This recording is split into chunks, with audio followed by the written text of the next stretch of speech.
السلام عليكم ورحمة الله وبركاته. إن الحمد لله نحمده ونستعينه ونستغفر ونعوذ بالله من شرور أنفسنا وسيئات أعمالنا من يهده الله فلا مضل له ومن يضلله فلا هادي له وأشهد أن لا إله إلا الله وحده لا شريك له وأشهد أن محمدا عبده ورسوله أما بعد رب اشرح لي صدري ويسر لي أمري واحلل عقدة من لساني يفقهوا قولي رب زدني علما رب زدني علما اللهم إني أسألك علما نافعا ورزقا طيبا وعملا متقبلا। সম্মানিত উপস্থিত সুপ্রিয় ভাই সকল, সর্বপ্রকারের হামদ প্রশংসা সেই মহান আল্লাহ তাবারক ওয়া তাআলার নিমিত্তে, যিনি আমাদের সকলকে তার ইবাদত উপাসনার জন্য সৃষ্টি করেছেন এবং তার ইবাদত বাস্তবায়নের জন্য যা কিছু দরকার, ব্রেন, বুদ্ধি, বিবেক সবকিছু আমাদেরকে দান করেছেন। তারপরে আমাদের সকলের প্রাণপ্রিয় নবী করিম মুহাম্মদ মুস্তাফা সাল্লাল্লাহু আলাইহি ওয়াসাল্লাম, ওনার উপরে অসংখ্য শান্তির ধারা বর্ষিত হোক। আল্লাহুম্মা সাল্লি আলাইহি আল্লাহুম্মা বারিক আলাইহি। সম্মানিত উপস্থিতিগণ, আজকে ইনশাআল্লাহ ইমাম নাওয়াবী রাহিমাহুল্লাহর বই আল আরবাঈন আন-নাওয়াবী, সে বই থেকে 31 নম্বর হাদিস আমরা আজকে পড়বো ইনশাআল্লাহ। তার আগে আমরা পূর্বের ক্লাসে পড়েছিলাম 30 নম্বর হাদিস, যে হাদিসে বলা হয়েছিল যে আল্লাহ তাবারক ওয়া তাআলা কিছু জিনিসকে ফরজ করেছেন, ফলে সেটাকে বিনষ্ট করা যাবে না, এবং সীমা হাদ কায়েম করেছেন, সীমা আওতায় রেখেছেন, সেটা উলঙ্ঘ অতিরঞ্জন করা যাবে না, বাড়াবাড়ি করা যাবে। আর কিছু জিনিসকে আল্লাহ তাআলা হারাম করেছেন, সেই হারাম কাজগুলো করা যাবে না। আর অনেক বিষয় থেকে আল্লাহ তাআলা অনেক বিষয়ের ব্যাপারে কিছুই বলেনি। তার মানে কি? কিছুই বলেনি, তার মানে এটা আমাদের জন্য মুবাহ, বৈধ, যেটা আল্লাহ তাবারক ওয়া তাআলা রহমত।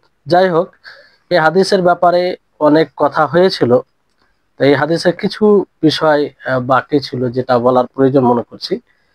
যে এখান থেকে একটা বোঝা যায় যে শরীয়তের বিষয়গুলো দুই ভাগে বিভক্ত, বরং 3 ভাগে।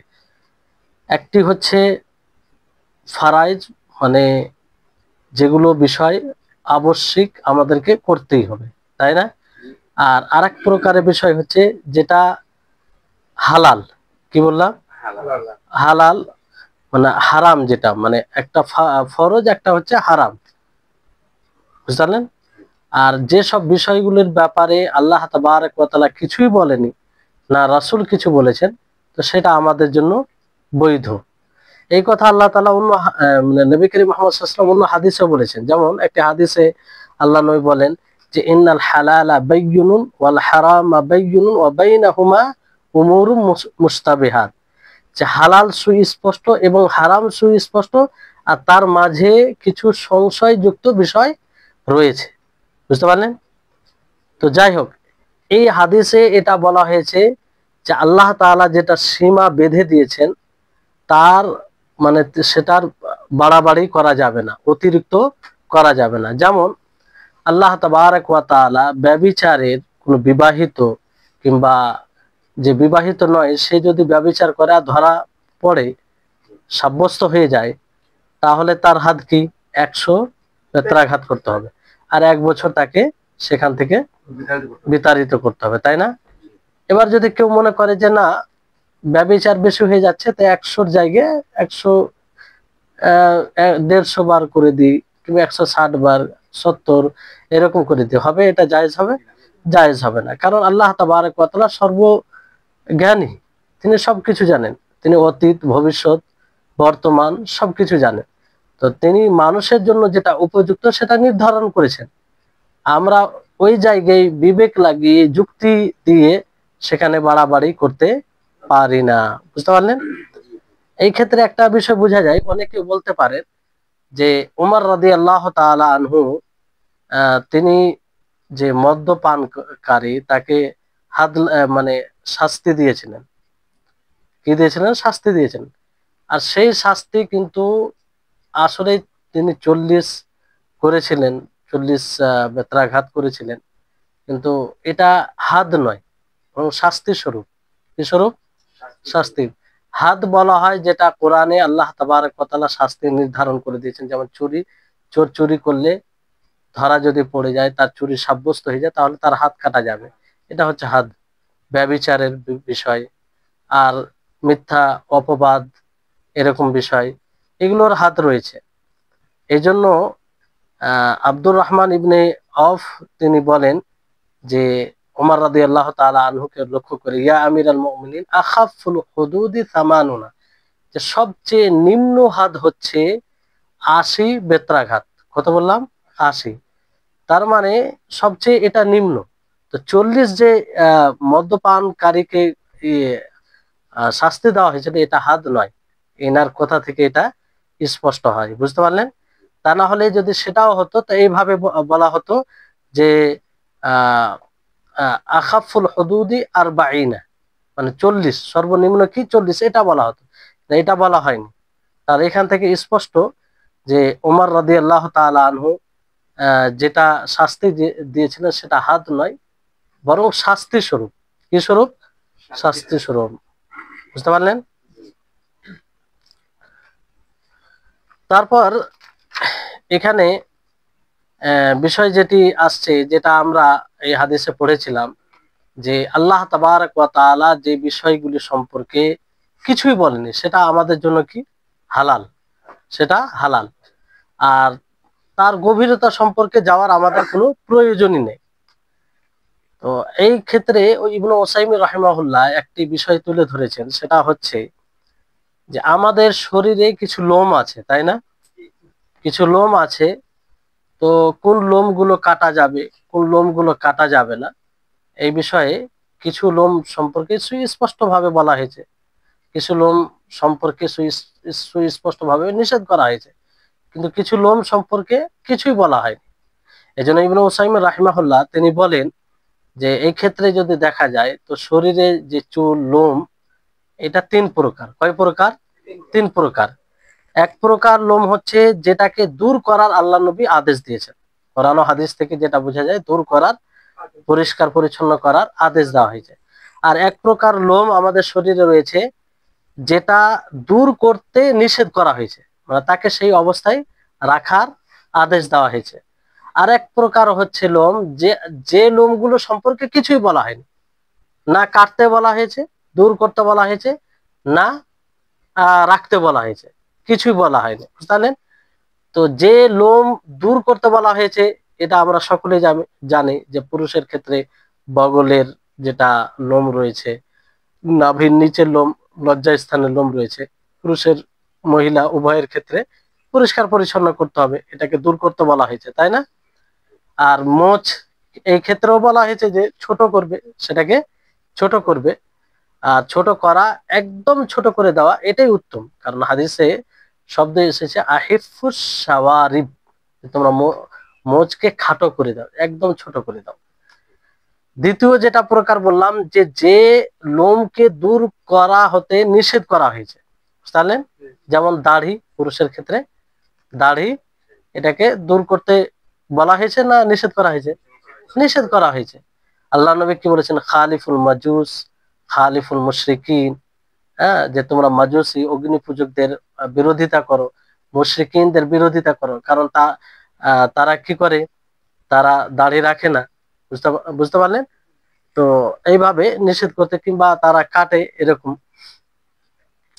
এখানে একটি বিষয় আসে, অনেকে বলে যে ওমর রাদিয়াল্লাহু তাআলা আনহু তিনি এক মুষ্টির বেশি হয়েছে লম্বাতে, তো কেটেছেন।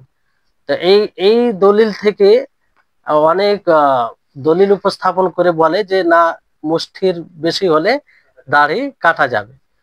কিন্তু আমাদেরকে বোঝা উচিত যে যে বিষয়ে রাসূল সাল্লাল্লাহু আলাইহি সাল্লামের সুস্পষ্ট বিষয় রয়েছে, সেই বিষয়ে যদিও সাহাবার পক্ষ থেকে তার বিরুদ্ধে কোনো আমল আসে, সেটা গ্রহণযোগ্য নয়, সেটা গ্রহণযোগ্য নয়, বুঝলেন? প্রথম কথা হচ্ছে এটা। আর দ্বিতীয় কথা হচ্ছে যে আব্দুল্লাহ ইবনে ওমর তিনি শুধু কখন এটা করতেন, যদিও প্রমাণিত হয় এটা তখনই করতেন যখন তিনি হজ করতে গিয়েছিলেন কিংবা হজ করতেন, তখন এটা হজ অথবা উমরা করতেন, বুঝতে পারলেন, তখন এটা করতেন। তো উনার ফেলকে, উনার কর্মকে যদি আমরা ভিত্তি বানাই, তাহলে ওইভাবে করতে হবে যে আপনি হজ করতে যখন যাবেন, উমরা করতে যাবেন, তখন এটা করতে পারেন, যদি 1 মিনিটের জন্য মেনে নেওয়া যায়। আসলে এটাও করা যাবে না, কারণ এই বিষয়ে ওনার কথা মানা যাবে না, যেহেতু রাসূলের বাণী সুস্পষ্ট ভাবে প্রমাণিত, তিনি নিষেধ করেছেন, তাই না? তো এই হচ্ছে বিষয়। আর উনি এটাকে জায়েজ মনে করতেন, কাটা যে উত্তম তা তো মনে করতেন না, জায়েজ মনে করতেন। তো রাসূলের বাণী থাকা সত্ত্বে আপনি যদি মেনেও না নেওয়া যায় তার ফেল থেকে যে এটা জায়েজ, তো জায়েজ কেন করবেন?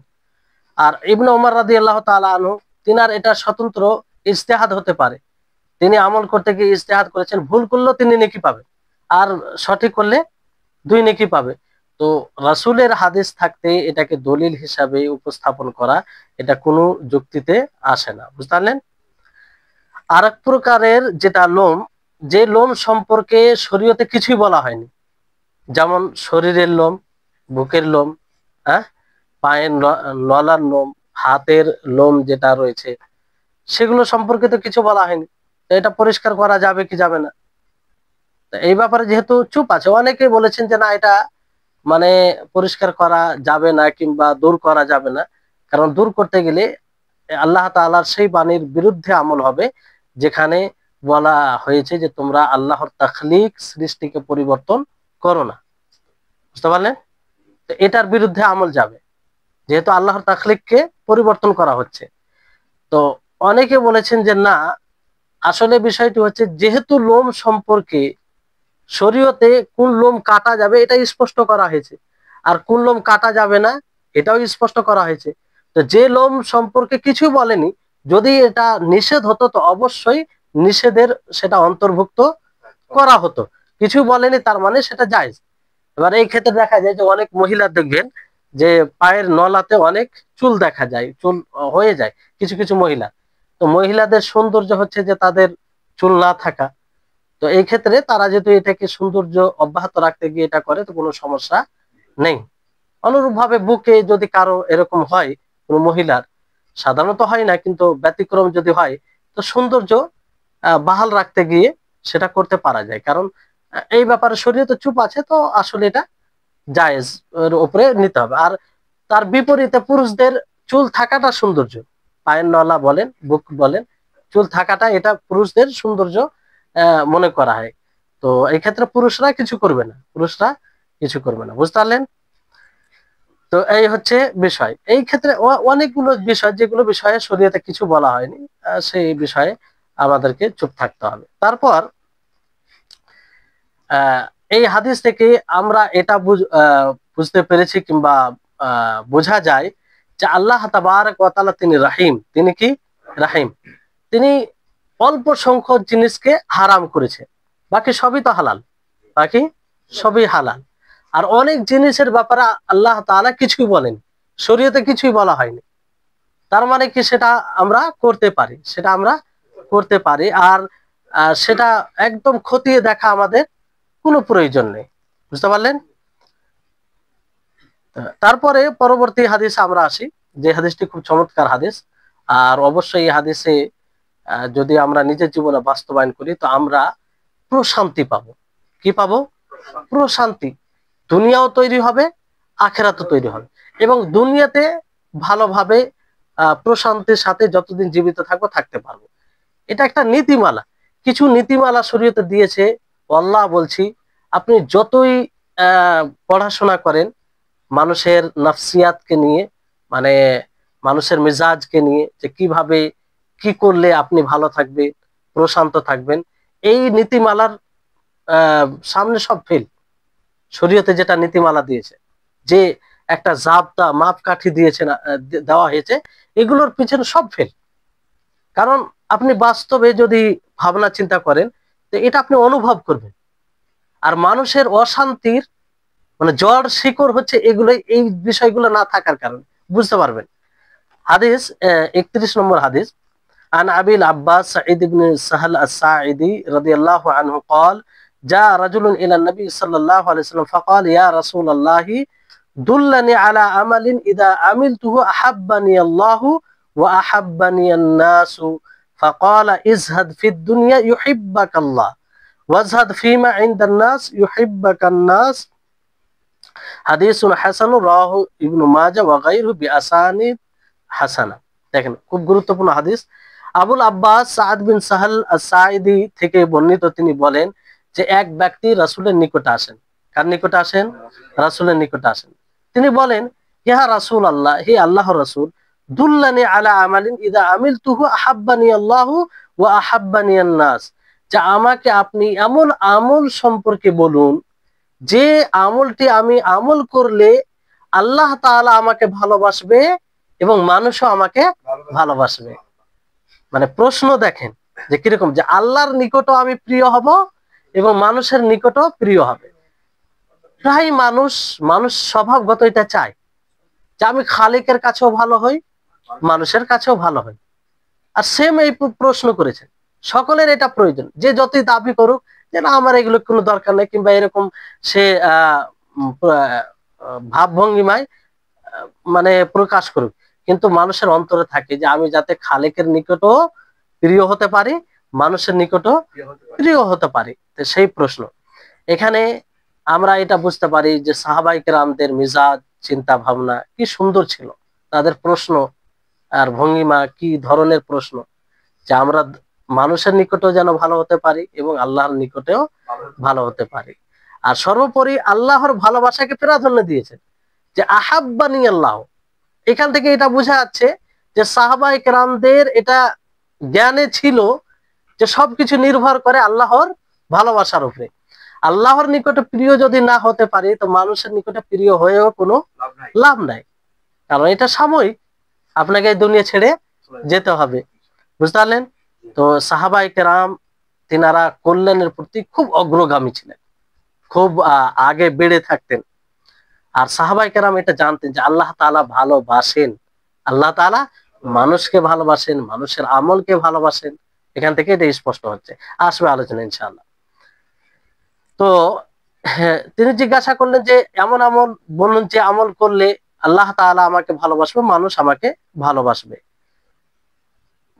এখানে আল্লাহ নবী বলেন যে ইজহাদ ফিদ দুনিয়া ইউহিব্বাকাল্লাহ, যে তুমি দুনিয়ার প্রতি অনাসক্তি হও, বিতৃষ্ণা হয়ে যাও দুনিয়ার প্রতি, তো আল্লাহ তাআলা তোমাকে ভালোবাসবে। মানে দুনিয়ার প্রতি অনাগ্রহী, দুনিয়ার পিছনে না পড়া। এখানে দুনিয়া প্রতি বিতৃষ্ণা হওয়া মানে কি? এর মানে হচ্ছে যে দুনিয়াকে উপেক্ষা করো, দুনিয়াকে কি করো? ইগনোর করো এবং তাকে ছেড়ে দাও। আর দুনিয়াকে তুমি এমন দৃষ্টিভঙ্গিমাতে দেখো যে সেটা সামান্য জিনিস, কোনো মূল্য নেই, মূল্যহীন। এইভাবে তুমি দুনিয়াকে দেখো। ইজহাদ ফিদ দুনিয়া, যদি এই ভঙ্গিমাতে দেখতে পারি, তাহলে দুনিয়া বিমুখী আমরা হতে পারবো। এই জন্য দুনিয়া থেকে বেমুখী হওয়া বলতে এটা বোঝানো হয়েছে যে মানুষ শুধু উপকারী জিনিস নেবে, তার জন্য যেটা উপকার সেটা, তার ইহকাল ও পরকালে যেটা উপকার আসবে সেটাই গ্রহণ করবে, সেটাকেই অর্জন করার চেষ্টা করবে।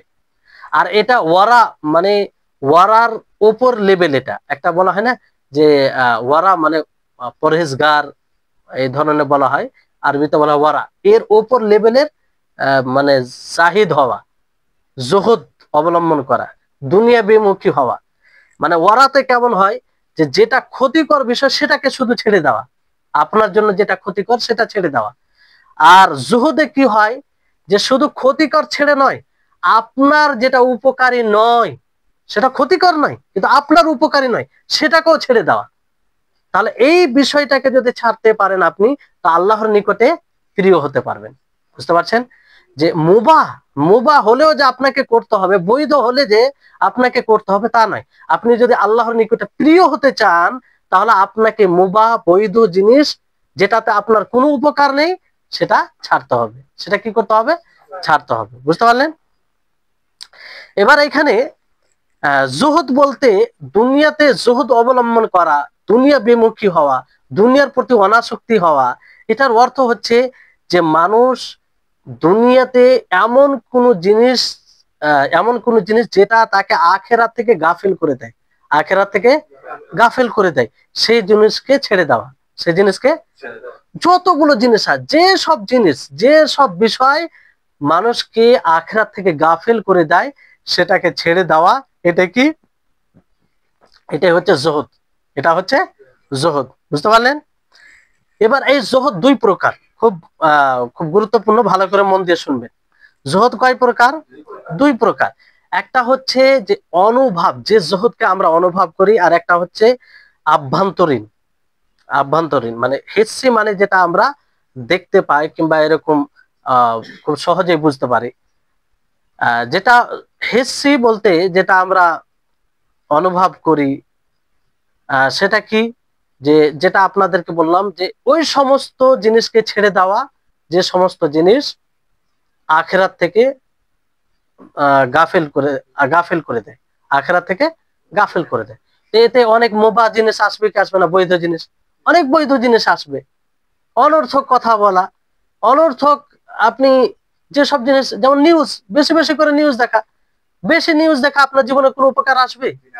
বেশি কোনো দেশের রাজনীতির পিছনে পড়া, নিজের দেশের নিজের এলাকার রাজনীতির পিছনে পড়া, কিংবা এমন লোকের ব্যাপারে সমালোচনা বেশি করা, কিংবা তার ব্যাপারে গভীর পড়ে যাওয়া গভীর ভাবে, যেটা আপনি কিছু করতে পারবেন না। আপনি জানেন যে আমার দ্বারা কিছু হবে না, তো ওই জায়গাতে তো আপনার উপকার নেই, ফলে ওই জিনিসটাকে ত্যাগ করবেন। এটা জোহদের তাকাজা, জোহদের দাবি। বুঝতে পারলেন?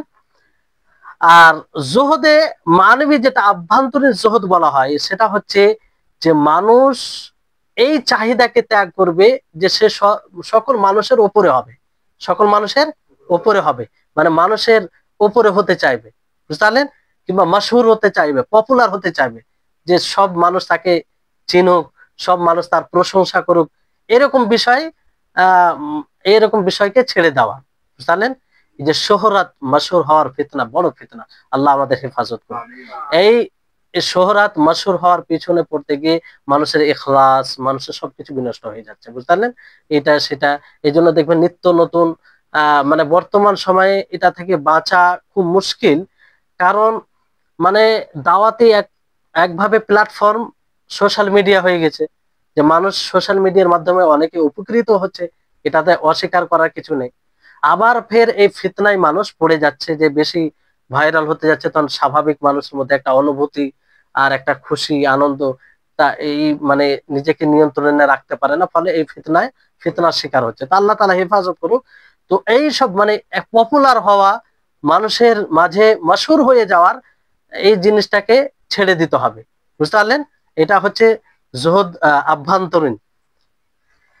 এবার জোহদ যেটা অনুভব করতে পারেন, সেটা তিন ভাগে বিভক্ত, তিনটি পর্যায় রয়েছে, স্তর রয়েছে। দেখেন, আসল জোহদ আপনি জাহিদ কেমন করে হবে, এখান থেকে আপনি বুঝতে পারবেন। অনেক সময় নাকি জাহিদ কেমন করে হবো, আর জাহিদ হলে মানে কি ভালো কাপড় পরা ছেড়ে দিতে হবে, আল্লাহ তাআলা যে নিয়ামত দিয়েছেন সেগুলো কি ছেড়ে দিতে হবে? না, এর বাস্তবতা এখান থেকে বুঝতে পারবেন। এর তিনটি ক্যাটাগরি রয়েছে, যে আপনি জাহিদ কিভাবে হবেন। কারণ জাহিদ হলে আপনি আল্লাহর নিকটে প্রিয় হবেন, আর জাহিদ না হলে, জাহিদ মানে দুনিয়া বিমুখী হওয়া, যেটা আল্লাহ নবী বললেন না, যে আল্লাহ নবীকে জিজ্ঞাসা করলেন একজন সাহাবী, যে আমি আল্লাহর নিকটে কি করে প্রিয় হব? তো আল্লাহ, নবী করিম মুহাম্মদ সাল্লাল্লাহু আলাইহি ওয়াসাল্লাম কি বললেন, যে ইজহাদ ফিদ দুনিয়া ইউহিব্বাকাল্লাহ, যে তুমি দুনিয়া বিমুখী হও, দুনিয়ার প্রতি অনাসক্তি হও, বিতৃষ্ণা বানাও দুনিয়াকে, তাহলে তুমি আল্লাহর নিকটে প্রিয় হবে। তো কিভাবে আপনি দুনিয়াকে বিতৃষ্ণা বানাবেন, অনাসক্তি কিভাবে, অনাগ্রহী কিভাবে দুনিয়ার উপর হবেন? তার তিনটি ক্যাটাগরি। কয়টি? তিনটি ক্যাটাগরি। একটি ক্যাটাগরি হচ্ছে যে আপনি হারাম কাজকে ত্যাগ করে দিবেন। যতগুলো হারাম কাজ আছে শরীয়তে নিষেধ করা হয়েছে, সমস্ত হারামকে ত্যাগ করে দিবেন, হারাম থেকে বিমুখী করবেন নিজেকে। বুঝতে পারলেন? তাহলে এটা সর্বনিম্ন জোহদের সর্বনিম্ন স্তর, এটা এটা শুরু, আরম্ভ এটা। বুঝতে পারলেন? দ্বিতীয় স্তর হচ্ছে যে আপনি অনর্থক বিষয়গুলোকে ছাড়বেন। হারাম নয় আপনার জন্য, কিন্তু অনর্থক, আপনার জীবনে কোনো উপকার আসে না। যেমন বেশি কথা বলা, অহেতুক কথা বলা, একটা বিষয়ের পিছনে ছুটে পড়া, যেটা আপনার জীবনে মানে কোনো কাজে আসবে না, বুঝতে পারলেন? এমন মানুষের ব্যাপারে আলোচনা দীর্ঘায়িত করা, যেটা কোনো ফলাফল নেই, এগুলো কি অনর্থক। এটা তার মানে প্রথম যেটা বললাম তার চেয়ে উপরে। তো আপনি যদি জাহিদ হতে চান, মানে দুনিয়া বিমুখী হতে চান, তাহলে এগুলোকে ছাড়তে হবে, ফুজুল অনর্থক বিষয়কে ছাড়তে হবে, বুঝতে পারলেন? 3 নম্বর হচ্ছে যে ওই সমস্ত বিষয়কে আপনি আর এটা যেটা বললাম দ্বিতীয় স্তর, এটা বিশেষ লোকেরাই অর্জন করতে পারেন। কারা? বিশেষ লোকেরা, সকলেই। আর প্রথমটা যেটা বললাম, এটা অনেক সাধারণ মানুষের মধ্যে অনেকেই মানে হারাম কাজকে ত্যাগ করে এই পর্যায়ে পৌঁছে যায়। কিন্তু দ্বিতীয় স্তরে পৌঁছানোর জন্য সবাই পারে না, বিশেষ কিছু লোকই যেতে পারে ওই পর্যন্ত। কারণ অনর্থক জিনিস থেকে নিজেকে বাঁচিয়ে রাখা এটা সহজ বিষয় নয়। যেমন খেলাধুলা, ক্রিকেট দেখা, ফুটবল দেখা, এগুলো সব অনর্থক। ফুটবল, ক্রিকেট যতগুলো আছে, কারণ আপনার জীবনে কোনো, বরং আরো ক্ষতি নিয়ে আসে। এটা তো ফুজুলও বলা চলবে না। অনেক সময় ওলামায়ে কেরাম হারাম বলেন, কারণ যে আপনার মানে হালাল যেটা ফরজ আপনার উপরে, সেটা থেকে গাফিল করে দেয়, সেটা থেকে কি করে দেয়? গাফিল করে দেয়। তো এগুলো বিষয় আসবে তারপরে তৃতীয় যেটা স্তর, সেটা হচ্ছে যে ওই সমস্ত বিষয়কে ত্যাগ করা, যে সমস্ত বিষয় আপনাকে আখেরাত থেকে গাফিল করে দিবে, আখেরাত থেকে গাফিল করে দিবে। আর এটা হচ্ছে জুহুদুল আরিফিন, বিশেষভাবে যারা আল্লাহর পরিচয় লাভ করেছে, বিশেষভাবে যারা আল্লাহকে চিনে, বিশেষভাবে আল্লাহর গুণ সম্পর্কে জ্ঞান রাখে, তারাই এই পর্যন্ত পৌঁছাতে পারে। তো কোনটাতে আমাদেরকে হওয়া উচিত? জুহুদুল আরিফিনে, না দ্বিতীয় স্তরে, না প্রথম স্তরে? দ্বিতীয় স্তরে হওয়া উচিত, সর্বোচ্চ স্তরে নয়, সর্বোচ্চ স্তরে হতে হবে। হ্যাঁ, এই হচ্ছে বিষয়। তাহলে জোহদের বিষয়টা বুঝতে পারলেন। এবার ধরেন যে যেগুলো বিষয়, ভালো করে শুনেন, যে যেগুলো বিষয় মানুষকে আখেরাত থেকে গাফিল করে দেয়, কি থেকে গাফিল করে? আখেরাত থেকে গাফিল করে দেয়, সেইগুলো বিষয় কিন্তু দুই প্রকার। কয় প্রকারের? দুই প্রকারের। না, ভুল বললাম, যে যেগুলো বিষয় মানুষকে আখেরাত থেকে গাফিল করে না, আখেরাত থেকে গাফিল করে না, মানে মুবাহ, বৈধ জিনিস, হারাম জিনিস না। হারাম হলে তো সেটা করাই যাবে না, যেটা প্রথম স্তরে মানে ছাঁটাই পড়ে যাবে, যে হারাম জিনিস থেকে বিরত থাকবে। মানে যেগুলো জিনিস মানুষকে আখেরাত থেকে গাফিল করে না, তার দুই প্রকার। যে হয় সেগুলো জিনিস আপনার আখেরাত মুখী হতে সহযোগী হবে। কি মুখী হতে সহযোগী হবে? আখেরাত মুখী হতে সহযোগী হবে। তাহলে আপনি সেটা নিয়ে ব্যস্ত হতে পারেন। যেমন উদাহরণ কি দিবেন? নামাজ তো, এটা তো স্বতন্ত্র একটা ইবাদত। যে এমন যেটা মুবাহ, বৈধ, মানে যে কাজ করতে গিয়ে আখেরাতের প্রতি, যেমন কোনো ভালো মানুষের সাথে জড়িয়ে থাকা, সৎ মানুষের সঙ্গ অবলম্বন করা, ভালো সাথী চয়ন করা, এটা সহযোগী কি সহযোগী নয়? আখেরাত মুখী করতে এটা সহযোগী হবে আপনার। হ্যাঁ, যেমন ওলামাদের সোহবত, মানে যিনারা ওলামা আছে তাদের সোহবত, তাদের সংস্পর্শে থাকা, এবং আপনি যেখানে কাজ করছেন কাজের জায়গা ভালো চয়ন করা যদি সম্ভব হয়, তাহলে এগুলো সহযোগী হয়, বুঝতে পারলেন? তাহলে এটা আপনাকে করতে হবে, আর এটা করা উচিত। আর কিছু জিনিস আছে হারাম তো নয়, মুবাহ, বৈধ, কিন্তু আখেরাত থেকেও গাফিল করে না, কিন্তু আখেরাত মুখী করতে সহযোগীও নয়, বুঝতে পারলেন? ওই সব বিষয়গুলোকে ছেড়ে দেওয়াটাই ভালো হবে, বুঝতে পারলেন? এই জন্য সবসময় আমাদেরকে স্মরণে রাখতে হবে যে আখেরাতে আমাদের কি ভাগ্যে আছে, যেটা আমাদের নসিবে থাকলে আমরা ভালো হবে, সেটা নিয়ে চিন্তা করতে হবে, বুঝতে পারলেন? তারপরে আসুন, যে এখানে বিষয়টি হচ্ছে যে আপনি দুনিয়া বিমুখী হলে আল্লাহ তাআলা আপনাকে ভালোবাসবে। কেন ভালোবাসবে বলে? এই জন্য ভালোবাসবেন যে আপনি দুনিয়া বিমুখী হচ্ছেন, তার মানে কি আল্লাহমুখী হচ্ছেন, আখেরাতমুখী হচ্ছেন। আর আল্লাহ তাবারক ওয়া তাআলা প্রত্যেক ওই বান্দাকে ভালোবাসেন যে আখেরাতমুখী হয়, যে আখেরাতকে স্মরণ করে, যে আখেরাত নিয়ে ব্যস্ত হয়, আল্লাহ তাআলা তাকে ভালোবাসেন। যেমন আপনারা একটা হাদিস পড়েছেন যে যে ব্যক্তি ফরজ আদায় করার সাথে সাথে নফল আদায় করে, তো সে আল্লাহর নিকটে প্রিয় হয়ে যায়, এমনকি আল্লাহ তাআলা তাকে ভালোবাসেন। মানে মানে তার কর্ণ হয়ে যায় যে কান দিয়ে সে হালাল জিনিস শুনে, তার চোখ হয়ে যায় যে চোখ দিয়ে সে ভালো জিনিসে দেখে। এটার মানে এটা নয় যে আল্লাহ তাআলা শরীরে মানে অনুপ্রবেশ করে, নাউজুবিল্লাহ, যেটা সুফিরা ধারণা রাখে। এই হাদিস দিয়ে তারা দলিল দেয়। আসলে হাদিসটার অর্থ এটা নয়। হাদিসের অর্থ হচ্ছে যে আল্লাহ তাআলা তাকে এতটা ভালোবাসে, এতটা ভালোবাসবে যে সে কর্ণ দিয়ে হালাল জিনিসে শুনবে, বৈধ জিনিস, চোখ দিয়ে মানে চোখটা ভালো পথেই ব্যবহার করবে, এটা উদ্দেশ্য। বুঝতে পারলেন? তো এই জন্য আল্লাহ তাআলা তাকে ভালোবাসেন। আর একটি খুব গুরুত্বপূর্ণ কথা মানে ওলামাগণ বলেছেন যে যে ব্যক্তি যাকে ফরজ, যে ব্যক্তিকে ফরজ বিষয় ব্যস্ত করে দেয় নফল থেকে, কি থেকে? নফল থেকে, ফাহুয়া মাজুর, তাহলে সে মাজুর। মাজুর মানে বুঝেন, মানে ওজুর, ওজোর আর গণ্য করা মানে গ্রহণযোগ্য হবে, মানে মাজুর মনে করা হবে তাকে। বুঝতে পারলেন? মানে ছাড় আছে আর কি, এটা মানে তার মুআখাযা হবে না, পাকড়াও হবে না। আর যে ব্যক্তিকে নফল ফরজ থেকে ব্যস্ত করবে সে মাগরুর। সে কি? মাগরুর। যেমন ওয়ামান শাগালাহু আন নাফলু আনিল ফরদ ফাহুয়া মাগরুর, যে ব্যক্তিকে নফল জিনিস ফরজ থেকে ব্যস্ত করবে সে মাগরুর। এর উদাহরণ দিব। উদাহরণ যেমন যে রাত্রে আপনি তাহাজ্জুদ সালাত পড়তে উঠলেন, তাহাজ্জুদ সালাত পড়তেন, এটা নফল, এই নফল আদায় করতে গিয়ে আপনি ফরজ ছেড়ে দিলেন, তাহলে এতে মাগরুর, এতে আপনি কি? অহংকারী হলেন। কি হলেন? অহংকারী হলেন। অথবা পড়াশোনা করছেন, হাদিস পড়ছেন, কোরআন অধ্যায় করছেন, অবশ্যই এটা ভালো কাজ, গুরুত্বপূর্ণ ইবাদত, নফল, কারণ এটা ফরজ নয় আপনার উপরে, না পড়লে গুনাহ হবে না, অতিরিক্ত যেটা। তো এটা পড়তে গিয়ে রাত 2টো পর্যন্ত পড়ে ফজর নামাজ গায়েব হয়ে গেল, তাহলে এটা কি? মাগরুর হলেন। দাওয়াতি খাতিরে মিটিং বসলেন, মিটিং করতে গিয়ে 2টো বাজিয়ে দিলেন, দেখা গেল ওই কারণে কারো ফরজ সালাত উঠলো, ছুটে গেল, তাহলে এটা কি হলো? মাগরুর। এখানে যেটা আপনাদেরকে যে বিষয়টি বলতে চাইছি, যে এবার আপনি চিন্তা করুন যে নফল ইবাদত ফরজ ইবাদত থেকে যদি গাফিল করে দেয় তাহলে আপনি মাগরুর হলেন। তাহলে অবৈধ জিনিস, হারাম জিনিস যদি আপনাকে ফরজ ইবাদত থেকে গাফিল করে তাহলে আপনি কি হবে একবার চিন্তা করুন। কাউকে খেলাধুলা, কাউকে কাউকে অবৈধ জিনিস, আরো অশ্লীল জিনিস ফরজ থেকে গাফিল করে দেয়, ফরজই পড়তে যায় না, তাহলে তার কি অবস্থান হবে?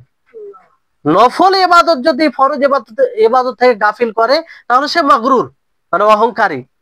তাহলে যেমন খেলাধুলা যেগুলো কোনো কাজের নয় সেগুলো জিনিস যদি গাফিল করে দেয় তাহলে তার অবস্থা কি হবে? তাহলে এখান থেকে আমাদেরকে বোঝা উচিত। আর এই যে দুনিয়া, এই দুনিয়াকে কেন দুনিয়া বলা হয় কেউ জানেন? জানতে হবে, তাহলে এই দুনিয়া যে হাকির, মূল্যহীন, এটা বেশি বুঝতে পারবেন আপনারা। দুনিয়াকে দুনিয়া কেন বলা হয়? না, দুনিয়াকে দুটি কারণে দুনিয়া বলা হয়। একটা হচ্ছে সময়ের খুব নিকটে, সময়ের দিক দিয়ে নিকটে, আর একটা হচ্ছে নিম্ন স্তরে, আখেরাতের তুলনায় নিম্ন স্তরে এই দুনিয়া, মানে আখেরাতের পূর্বেই দুনিয়া। দুনিয়ার সবাই খুব কম না, ক্ষণস্থায়ী, কারো 60 বছর, কারো 70 বছর, কারো সেটাও ভাগ্যে জুটে না, 10 বছর, হ্যাঁ, কেউ জন্ম হওয়ার পরেই মারা যাচ্ছে। বুঝতে পারলেন? তো এই জন্য এই দুনিয়াকে, এই দুনিয়ার নাম যদি আপনি বুঝেন এতেই তার মূল্যহীন আপনি বুঝতে পারবেন যে তার কোনো মূল্য নেই, কোনো মূল্য নেই। আর হাদিসে বলা হয়েছে যে জান্নাতে কোড়া বেত্রা রাখার জায়গা যেটুকু হবে সেই জায়গাটুকু দুনিয়াতে যা কিছু আছে সব সব পুরো দুনিয়ার চেয়ে উত্তম ওই জায়গাটুকু জান্নাতে। তারপরে আপনারা ফজরের সুন্নাত পড়েন কি পড়েন না? ফজরের সুন্নাত জামাতে পড়েন, তার আগে সুন্নাত পড়েন। তার ব্যাপারে কি বলা হয়েছে? রাকাআতাল ফাজরি খায়রুম মিনাদ দুনিয়া ওয়া মা ফিহা, যে ফজরের 2 রাকাত দুনিয়া এবং দুনিয়াতে যা কিছু আছে সবকিছু থেকে উত্তম। ফজরের 2 রাকাত, তাহলে এই দুনিয়ার মূল্য ফজরের 2 রাকাতের কাছে ফেল, ফজরের 2 রাকাতের কাছে ফেল। তো কোন দুনিয়াকে আপনি তৈরি করার জন্য এত ব্যস্ত হয়ে গেছেন। হ্যাঁ, তো এই এই হচ্ছে বিষয়। এবার আসুন যে এখানে প্রথম বিষয়ে কথা হলো যে আপনি আল্লাহর নিকটে কিভাবে প্রিয় হবেন, তাই না? আল্লাহর নবী যেহেতু ওই ব্যক্তি জিজ্ঞাসা করেছিলেন, ওই সাহাবী জিজ্ঞাসা করেছিলেন যে মানুষের নিকটও যেন আমি ভালো হয়, মানুষও যেন আমাকে ভালোবাসে। আল্লাহ নবী কি বলেন, ওয়াজহাদ ফিমা ইনদান নাস ইউহিব্বাকান নাস, যে তুমি মানুষের কাছে যা আছে তার প্রতি অনাসক্তি হও, অনাগ্রহী হও, বিতৃষ্ণা জাগাও, তাহলে কি হবে? মানুষ তোমাকে ভালোবাসবে, মানুষ তোমাকে ভালোবাসবে। অর্থাৎ মানুষের কাছে কি আছে এটা দেখার প্রয়োজনে আল্লাহ যাকে দিয়েছে আলহামদুলিল্লাহ, সে ভালো থাকুক। মানে সে কোথা থেকে পেলো, কেন এর কাছে এত মাল এলো, কেন এত ধনী হচ্ছে, কেন এত সম্মানিত হচ্ছে, আমি কেন হতে পারি না, আমার কাছে কেন এত মাল এলো না, এই যে। তো এরকম ভাবে যদি পিছনে ছুটে তা আপনাকে লোক ভালোবাসবে? যখন কোনো মানুষের ব্যাপারে আপনি অথবা আপনার ব্যাপারে কোনো মানুষ জেনে যাবে যে আপনি তার মালের প্রতি লোভ করছেন, আপনি মানে আগ্রহ দেখাচ্ছেন, তো আপনার প্রতি ঘৃণা করবে। আপনি যার ব্যাপারে জানবেন আপনি তাকে ঘৃণা করবেন, এটা মানুষের স্বভাব। এই জন্য মানুষের নিকটে প্রিয় হওয়ার জন্য কি করতে হবে? যে আগ্রহ দেখাতে হবে। আছে ভালো আলহামদুলিল্লাহ, আপনি যে লোভ করছেন এই জিনিসটা যেন না বোঝা যায়, বুঝতে পারলেন? তো এইভাবে মানুষের নিকটে প্রিয় হবেন যখন আপনি কোনো মানুষের ব্যাপারে জানবেন যে এই ব্যক্তি আমার মালের প্রতি কোনো লোভ করে না, বরং আমার কাছে আছে, তো কোনো তার মানে এরকম হিংসাও হয় না, কিছু হয় না, তো আপনি স্বাভাবিক তাকে ভালোবাসবেন, নিজের অন্তরে তাকে জায়গা দেবেন। এই যে নীতিমালা দেখুন, এই নীতিমালার আগে কোন নীতি আপনি ঠেকাবেন? সব দুনিয়ার সমস্ত নীতি ফেল হয়ে যাবে। এটাকে অবলম্বন যদি আমরা করতে পারি তো মানুষেরও ভালোবাসা পাবো, বুঝতে পারলেন? তো এখানে আল্লাহ নবী এই পদ্ধতিটা বললেন। অর্থাৎ মানুষের নিকট আছে, তা আপনি তাকে জিজ্ঞাসা করবেন না, চাইবেন না তার কাছে যে এটা আমাকে দিয়ে দিলে ভালো হয় কিংবা এরকম করে দিলে ভালো হবে, এগুলো কোনো বিষয় নেই। কারণ হাদিসে বলা হয়েছে আল ইয়াদুল উলিয়া খায়রুম মিনাল ইয়াদিস সুফলা, যে উঁচু হাত নিম্ন হাত থেকে উত্তম, উঁচু হাত নিম্ন হাত থেকে উত্তম, বুঝতে পারলেন? আর অনেকেই বলেছেন যে মানুষ ওই সব লোকদেরকে ভালোবাসে না যে লোকেরা মানুষের কাছে চায়, মানুষের কাছে চায়, বরং মানুষ তাকে ভালোবাসে যে মানুষকে দেয়, যে মানুষকে দেয়। এটা এটা বাস্তবে এটা আমরা হয়তো সবাই এটা উপলব্ধি করছি যে যে মানুষকে দেয় তাকে সকলেই ভালোবাসে, কিন্তু যে মানুষের কাছে নেই তাকে কেউ ভালোবাসে না, তাকে কেউ ভালোবাসে না।